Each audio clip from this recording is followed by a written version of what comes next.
You did the brave thing. You turned around, walked into the dark, and faced what most people spend a lifetime running from. You looked into the mirror of your shadow, and it didn't kill you.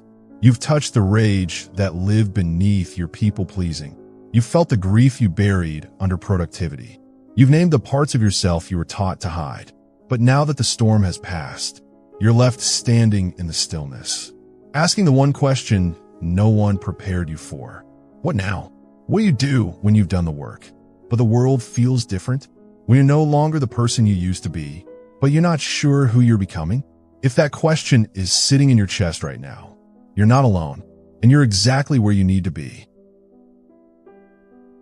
They told you shadow work would set you free, and in a way it did. You're no longer pretending, no longer numbing, no longer performing the exhausting dance of being who everyone else needed you to be. But no one told you how quiet it would be after, how empty the world would feel when you could no longer play the old roles that once defined you.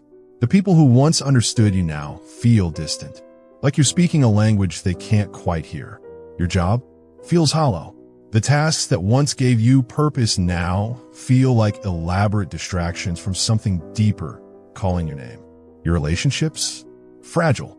Not because they're broken, but because you can no longer pretend that surface-level connection satisfies the part of you that's awakened. You're not in pain the way you used to be.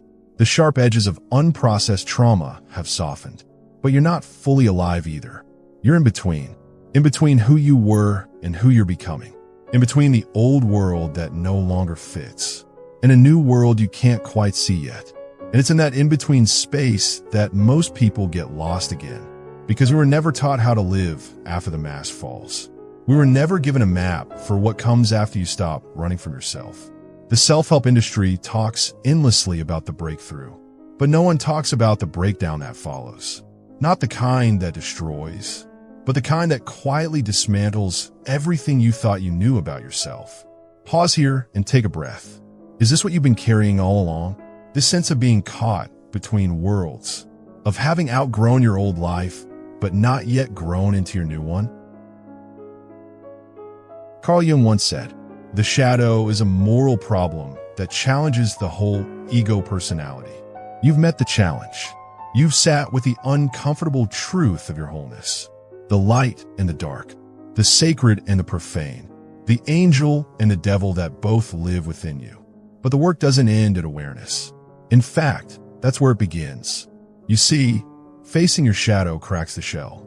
But healing is the slow, unsexy act of living with what you've found. You've touched the rage, the years of swallowed words, of biting your tongue when your soul screamed for truth.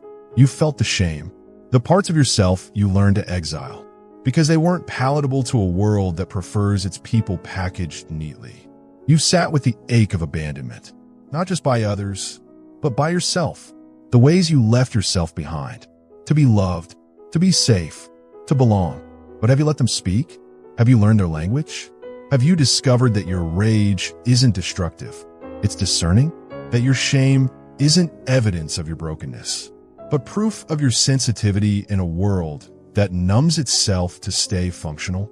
The world rewards those who bounce back, who turn their pain into productivity, their trauma into triumph, their breakdown into a brand. But you, if you're honest, are not bouncing. You're standing still, quiet, feeling everything. And that's not failure. That's transformation. Unsexy, invisible, spiritual rebirth. Most people don't survive this phase. They feel the silence and panic. They interpret the stillness as stagnation and run back to the noise, the productivity, the hustle, the persona that once protected them from their own depth. Because it feels safer to perform than to be real. Safer to achieve than to simply exist. Safer to help others than to sit with the tenderness of your own becoming. But you're still here, in the quiet, in the unknown, in the space between who you were and who you're becoming.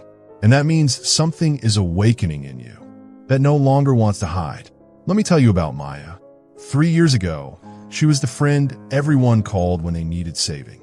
The one who worked 60-hour weeks and smiled through her exhaustion, who dated men who needed fixing, and wondered why love felt like drowning. Maya did everything right according to the world's standards. She was successful, helpful, liked. She was also disappearing. The panic attacks started small. A tightness in her chest during meetings. Tears in bathroom stalls. The strange sensation of watching her life from outside her body. Wondering who this person was. And when she became her, shadow work found Maya the way it finds most of us. Through crisis. Through the uncomfortable realization that the life she'd built was beautiful and completely wrong for her soul. She spent months in therapy, in journaling, in the terrifying work of excavating the parts of herself she'd buried to be palatable. The anger, the selfishness, the deep, aching need to matter that she'd learned to shame into submission. And then came the breakthrough. The moment she could finally see the patterns, name the wounds, understand the why behind her endless giving. But Maya called me 6 months later, crying. I thought I'd feel better, she said. I thought once I understood, I'd know what to do.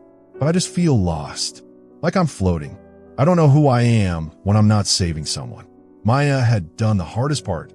She'd faced her shadow, but no one had prepared her for what comes next. This is the stage where solitude becomes sacred, where your nervous system begins to detox from years of performance, where you stop seeking answers and start becoming the answer. And it hurts, not because you're broken, but because you're waking up to everything you once abandoned to be accepted. Your sensitivity, which they taught you as weakness, reveals itself as your superpower. Your need for alone time, which they labeled antisocial, becomes the space where you remember who you are. Your intolerance for small talk, which they called rude, transforms into a deep hunger for connection that matters. You're not becoming someone new. You're becoming who you always were, underneath the layers of conditioning and survival and the desperate need to belong somewhere, other than inside your own skin. In your journal tonight, ask yourself, what part of me did I abandon to be loved? What aspect of my true nature am I ready to welcome home? Now is when the shadow returns in a new form, not as trauma, but as temptation. The temptation to go back to sleep, to be liked, to be safe, to shrink back into someone the world finds easier to digest. Your ego, still reeling from the exposure, still grieving the death of the false self it spent so many years constructing, whispers seductively in your ear. Just soften your truth a bit. Smile more. Be normal again. This awakening thing is making people uncomfortable. Maybe you were happier when you didn't know so much. Maybe ignorance really was bliss.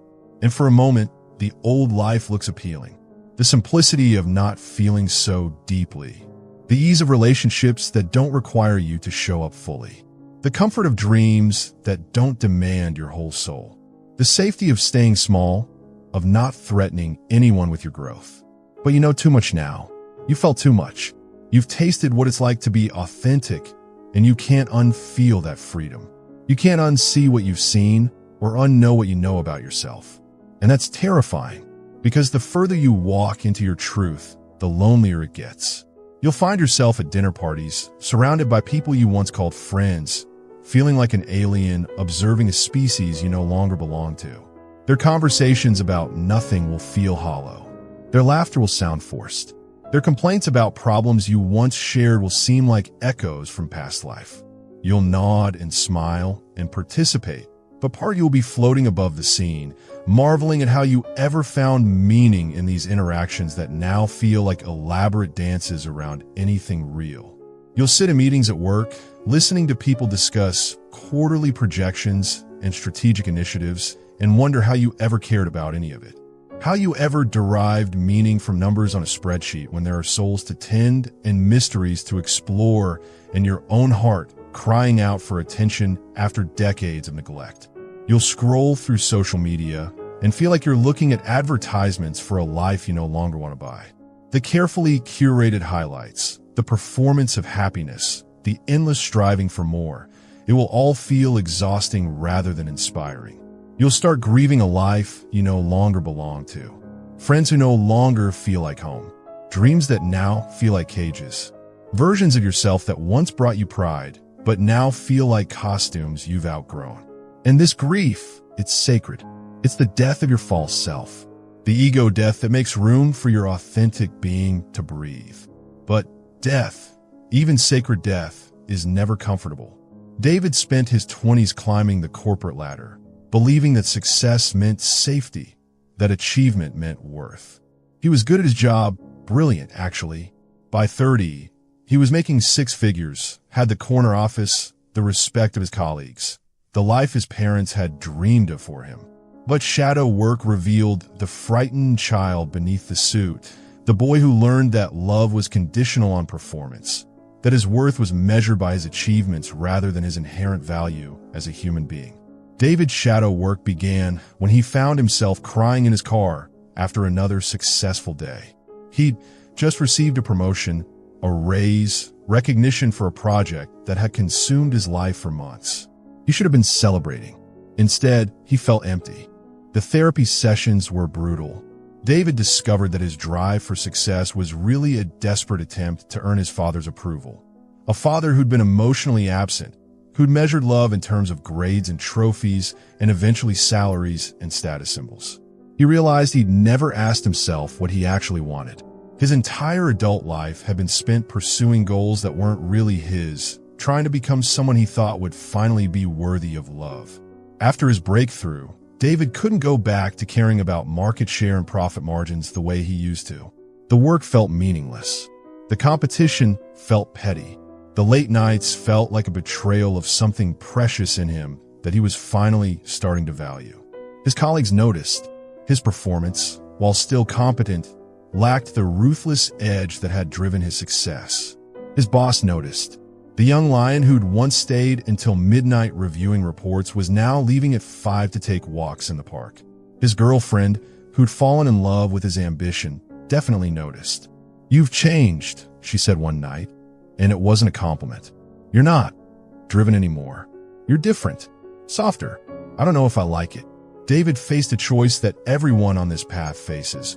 Betray your awakening to keep your life intact, or honor your truth and let the cards fall where they may.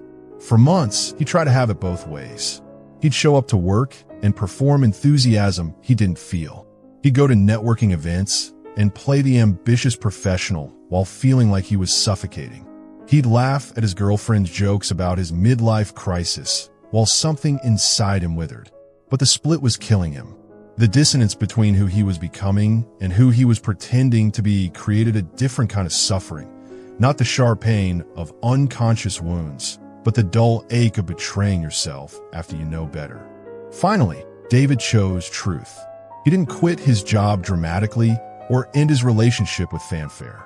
He simply stopped pretending, stopped performing passion he didn't feel, stopped smiling when his soul was crying, stopped saying yes when everything in him was screaming no. He started setting boundaries at work. He stopped volunteering for projects that didn't align with his values. He began speaking up in meetings when he disagreed with decisions that felt unethical or short-sighted. The relationship ended. Some friendships faded. His career trajectory shifted as he stopped playing the games that once felt necessary for survival. But something else happened. Something his ego couldn't have predicted. He started attracting people who saw him, really saw him, who were drawn not to his performance, but to his presence, who didn't need him to be anything other than exactly who he was in that moment. His work, while different, became more meaningful. He couldn't fake enthusiasm for meaningless projects, but he found himself deeply invested in work that aligned with his values. He took a pay cut to join a nonprofit, and for the first time in his adult life, he looked forward to Monday mornings. His solitude, instead of feeling like isolation, became a sanctuary where he could hear his own voice clearly for the first time in his adult life. This is what Jung meant when he spoke about individuation. Not becoming someone special, but becoming specifically yourself. Not perfection, but authenticity. Not the elimination of flaws, but the integration of all parts of yourself into a conscious whole. This is not a journey of becoming someone else. It's a journey of finally being yourself without apology. Integration means saying no without guilt, even when it disappoints people you love. It means understanding that their disappointment is about their needs, not your wrongness. It means speaking when your voice shakes, Because your truth matters more than your comfort. Because silence in the face of what's wrong is complicity with what's killing your soul. It means sitting with your own pain without reaching for distraction. Because you've learned that feelings are information, not emergencies. That emotions are messengers, and you've finally learned to listen to what they're trying to tell you. It means loving others without rescuing them. Because you understand that everyone has their own path to walk, their own lessons to learn, their own relationship with truth to develop. It means holding space for your complexity, your light and shadow, your wisdom and confusion, your strength and vulnerability, without trying to resolve the paradox into something neat and palatable. You're not here to fix yourself. You were never broken to begin with. You were just conditioned to believe that your authentic self wasn't acceptable, that you needed to be different to be worthy of love and belonging. You're here to remember yourself, the self that was buried beneath survival strategies and personas and the exhausting performance of being who you thought you needed to be to matter in this world. And that remembering is the most radical act of all. In a world that profits from your self-doubt, that depends on your insecurity to sell you solutions, that needs you to believe you're incomplete to keep you consuming, your wholeness is an act of rebellion. If this part hits something in you, keep going. The next few minutes might feel like a mirror. Take a breath and ask yourself, what would it look like to stop apologizing for who you are? You've seen your shadow. You've survived the fire of facing yourself completely. All the parts you were taught to hide, all the aspects of your humanity you learned to shame. Now, you must learn to live in the light without burning. You must learn to be authentic in a world that rewards performance, to be real in a culture addicted to artificial. And it's not easy.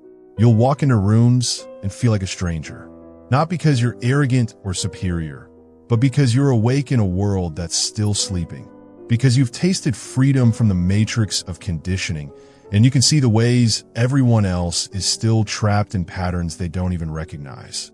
You'll crave depth in conversations that never move beyond the surface. You'll hunger for authenticity in relationships built on mutual performance.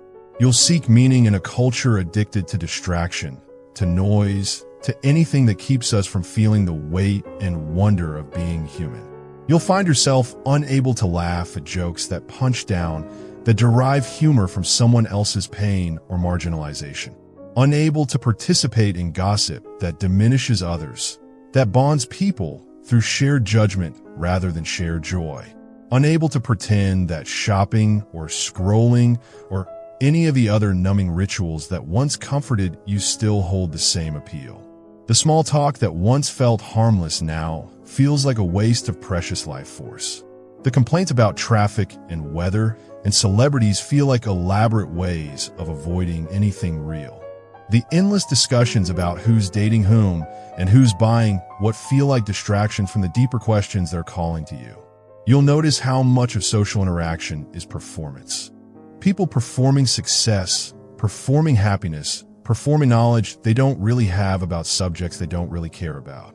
You'll see how much energy gets wasted in maintaining facades, in protecting images, in pretending to be someone other than who we actually are. But don't let that dishearten you.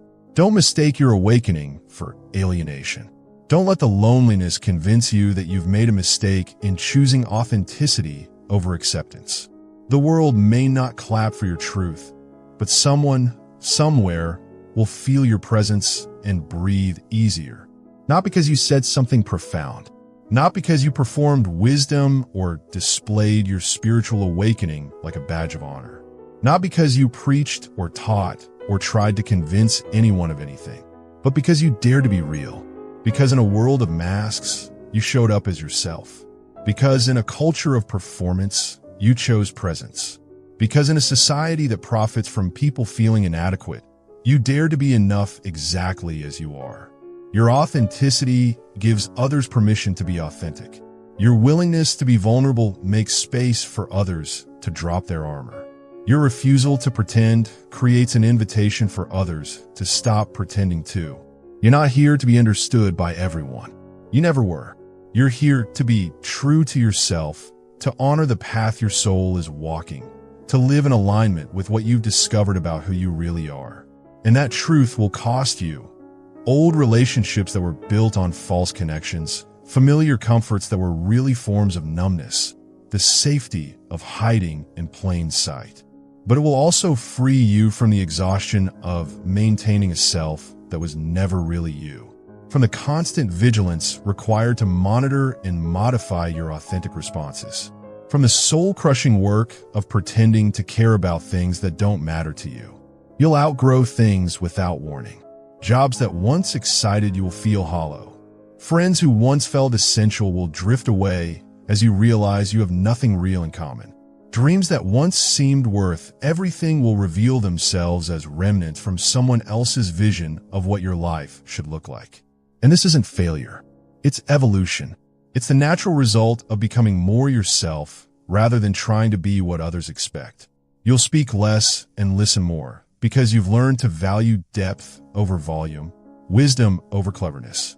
You've discovered that the most powerful words are often the ones you don't say, the space you create for others to fill with their own truth. You'll cry over small things, a song that captures something you couldn't name, a stranger's unexpected kindness, the way light moves through trees in the late afternoon, because your heart, no longer armored against feeling, can be moved by beauty you once rushed past in your hurry to get somewhere else. And you'll smile over nothing at all, because joy you've discovered doesn't require a reason. Contentment doesn't need justification. Peace isn't something you achieve through effort. It's something you are when you stop fighting yourself. You're no longer reacting from old wounds or unconscious patterns. You're responding from a place rooted deeper than identity, deeper than personality, deeper than the story you once told yourself about who you had to be to survive in this world.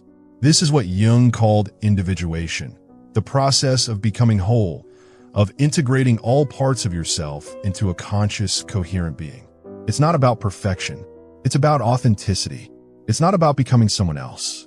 It's about becoming fully yourself. And it changes everything. The way you love, no longer from need or fear or the desperate attempt to get someone else to fill the holes in your sense of self, but from fullness and choice and the recognition that love is something you are, not something you get. The way you work, no longer to prove your worth or justify your existence, but to express your gifts, to contribute something meaningful, to use your time and energy in service of what matters to you. The way you rest, no longer as escape from a life you can't stand, but as reverence for your humanity, as recognition that you're not a machine designed for endless productivity, but a soul having a human experience. The way you move through conflict, no longer as war to be won or territory to be defended, but as opportunity for deeper understanding, for growth, for practicing the art of staying open when everything in you wants to close. You'll still have difficult days. You'll still face challenges, losses, disappointments. You'll still encounter your shadow in new forms, because growth is not a destination, but a spiral path that leads ever deeper into truth. But you'll meet these experiences differently now, with presence instead of panic, with curiosity instead of resistance, with trust in your ability to navigate whatever arises, because you've learned that you are both strong enough to feel everything and wise enough to let it move through you without getting stuck. Take a moment to notice. How has your relationship with difficulty changed? How do you show up differently now than you did before you began this work? What would it feel like to trust your ability to handle whatever life brings? Carl Jung wrote, "The privilege of a lifetime is to become who you truly are." You've earned that privilege, not by achieving something extraordinary, not by performing your way to worthiness, not by fixing every broken piece or resolving every contradiction, but by surrendering, by letting go of who you thought you had to be and embracing who you actually are. Now is not the time to seek more knowledge, more healing, more transformation. You've done the deep work. You've faced the darkness and integrated the light. Now is the time to live what you already know, to let your values become verbs, to let your insights become action, to let your truth become the quiet foundation from which you move through the world, to let your silence become a language, one that speaks to other souls who are tired of noise, hungry for depth, seeking something real in a world of facades. To let your choices reflect the truth you touched in the dark. Not perfectly, not all at once, but consistently, authentically, with the quiet courage of someone who knows who they are. You're no longer here to impress. Those days of performing for approval, of contorting yourself into shapes that others find palatable, are behind you. You are here to embody, to be a living example of what it looks like to honor your truth, to respect your boundaries, to love without losing yourself, to walk into the ordinary and make it sacred, to find the divine in washing dishes, in difficult conversations, in the simple act of breathing consciously in a world that's forgotten how to pause, to turn solitude into a sanctuary, not as escape from the world, but as the place where you remember who you are so you can show up authentically when the world calls, to breathe with reverence, to speak with intention, to love without rescuing, to give without depleting, to receive without guilt, to be not a brand, not a persona, not a carefully curated version of yourself, but a living truth. Complex, contradictory, beautifully human. This is your rebirth. It's not announced with fanfare. It doesn't come with certificates or congratulations. It's not loud or glamorous or Instagram-worthy, but it is holy. You survived facing your shadow. You walked through the fire of self-discovery and emerged not unburned, but transformed. Now live like it mattered. Not once, not as a peak experience you reminisce about, but every day. In small choices and big decisions. In how you treat yourself when no one is watching. In how you show up when the world invites you to shrink back into old patterns. And when the world does invite you to forget. And it will repeatedly.